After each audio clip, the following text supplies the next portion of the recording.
There's an old dog in Angelville named Buck, who's very good at making woolen hats.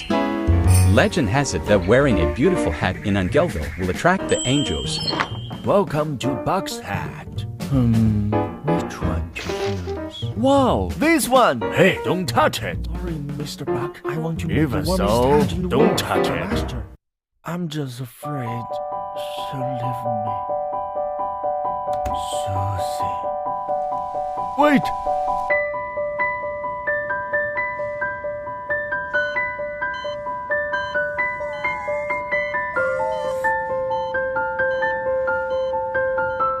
Susie? Buck,